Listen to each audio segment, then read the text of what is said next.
আসসালামু আলাইকুম। আপনারা এই মেয়ে নিয়ে আসছিলেন,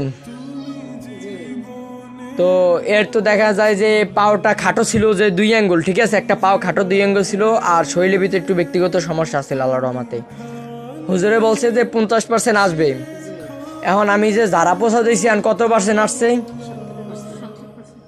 এখন তুমি যে আগে যে খোরাই আটতে, এখন কি খোরাই আটার থেকে একটু কি ভালো বুঝো নাকি খারাপ বুঝো? সুস্থ বুঝো? এত যে 20 বছর ধরে এরকম সুস্থ বুঝছো? বুঝে নাই। আমি আপনাদের জোরপূর্বক কিছু করব না। আপনাদের যদি ভালো লাগে তাহলে চিকিৎসা করাবেন, আমি রাজি আছি। টাকা পয়সার কোনো সাবজেক্ট, ভালো বুঝছেন, চিকিৎসা করাবেন। এখন কি চিকিৎসা করাবেন? না পরে এসে বলবেন যে চিকিৎসা করাইলাম ভালো হয় না, আমাকে টাকা ফেরত দাও, নাহলে তোমার এই খবর আছে। হ্যালে আপনারা সবটা মসজিদ মাদ্রাসায় দিয়ে দেন, আমার কিছু লাগবে না, আমি চিকিৎসা দেবো। হ্যাঁ,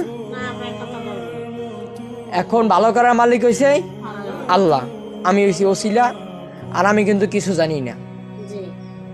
তোমার যারা পোষা যা করছে সব হুজুর করছে, তার মানে এতে রাজি। আল্লাহুম্মা আমিন।